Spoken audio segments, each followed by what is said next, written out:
चलो सभी मिलकर बोलते हैं, हाथी घोड़ा पाल की जय कन्हैया लाल की। कृष्ण जन्माष्टमी की आप सबको ढेर सारी शुभकामनाएं। आज हम सुनेंगे श्री कृष्ण जन्माष्टमी की कथा।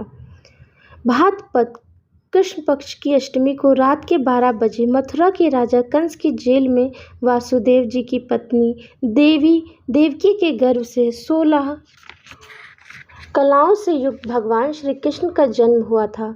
इस तिथि को रोहिणी नक्षत्र का विशेष महत्व है। इस दिन देश के समस्त मंदिरों का श्रृंगार किया जाता है। कृष्ण अवतार के उपलक्ष्य में झांकियां सजाई जाती हैं। भगवान कृष्ण का श्रृंगार करके झूला सजाया जाता है। स्त्री पुरुष रात के 12 बजे तक व्रत रखते हैं। रात को 12 बजे शंख तथा घंटों की आवाज़ से श्री कृष्ण के जन्म की खबर चारों दिशाओं में गूंज उठती है। भगवान कृष्ण की आरती उतारी जाती है और प्रसाद वितरण किया जाता है। प्रसाद ग्रहण कर व्रत को खोला जाता है।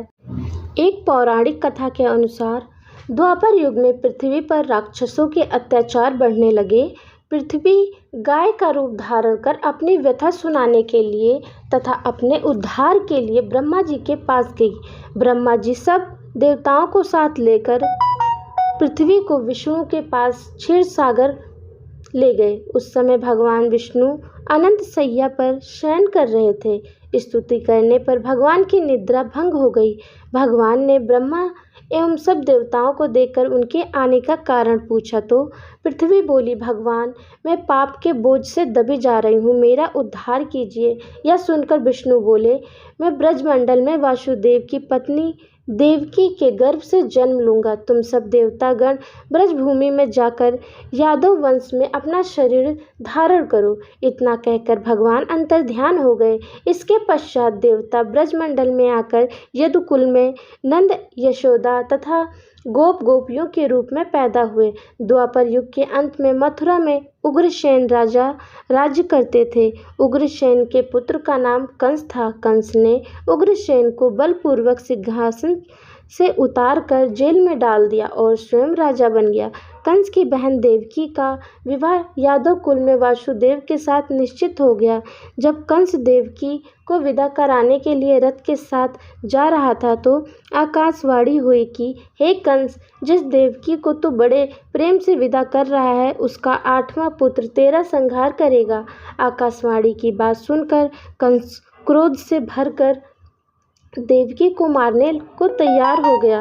उसने सोचा, न देवकी होगी न उसका कोई पुत्र होगा। वासुदेव जी ने कंस को समझाया कि तुम्हें देवकी से तो कोई भय नहीं है, देवकी की 8वीं संतान से तुम्हें भय है, इसीलिए मैं इसकी 8वीं संतान को तुम्हें सौंप दूंगा। तुम्हारी समझ में जो आए उसके साथ वैसा ही व्यवहार करना।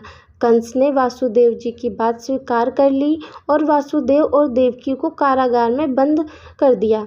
तत्काल नारद जी वहां आ पहुंचे और कंस से बोले कि यह कैसे पता चलेगा कि 8वां गर्भ कौन सा होगा? गिनती प्रथम से या अंतिम गर्भ से शुरू होगी। कंस ने नारद जी के परामर्श पर देवकी के गर्भ से उत्पन्न होने वाले समस्त बालकों को मारने का निश्चय कर लिया। इस प्रकार एक एक करके कंस ने देवकी के 7 बालकों को निर्दयतापूर्वक मार डाला। भाद्रपद के कृष्ण पक्ष की अष्टमी को रोहिणी नक्षत्र में श्री कृष्ण का जन्म हुआ। उनके जन्म लेते ही जेल की कोठरी में प्रकाश फैल गया। वासुदेव देवकी के सामने शंख, चक्र, गदा एवं पद्मधारी चतुर्भुज भगवान ने अपना रूप प्रकट कर कहा, अब मैं बालक का रूप धारण करता हूँ। तुम मुझे तत्काल गोकुल में नंद के यहाँ पहुँचा दो और उनकी भी अभी अभी जन्मी कन्या को लेकर कंस को सौंप दो। तत्काल वासुदेव जी की हथकड़ियाँ खुल गईं, दरवाजे अपने आप खुल गए, पहरेदार सो गए। वासुदेव कृष्ण को सूप में रखकर गोकुल को चल दिए। रास्ते में यमुना कृष्ण के चरणों को स्पर्श करने के लिए बढ़ने लगी। भगवान ने अपने पैर लटका दिए। चरण छूने के बाद यमुना घट गई। वासुदेव यमुना पार कर गोकुल में नंद के यहाँ गए। बालक कृष्ण को यशोदा जी के बगल में सुलाकर कन्या को लेकर वापस कंस के कारागार में आ गए। जेल के दरवाजे पूर्वतः बंद हो गए। वासुदेव जी के हाथों में हथकड़ियाँ पड़ गईं। पहरेदार जाग गए। कन्या के रोने पर कंस को खबर दी गई।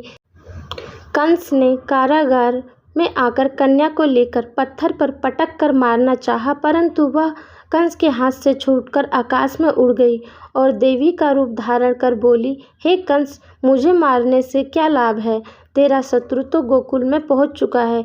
यह दृश्य देखकर कंस हतभृत और व्याकुल हो गया। कंस ने श्री कृष्ण को मारने के लिए अनेक दैत्य भेजे। श्री कृष्ण ने अपनी अलौकिक माया से सारे दैत्यों को मार डाला। बड़े होने पर कंस को मारकर उग्रसेन को राजगद्दी पर बैठाया। श्री कृष्ण की पुण्य जन्म तिथि को तभी से सारे देश में बड़े हर्षोल्लास से मनाया जाता है।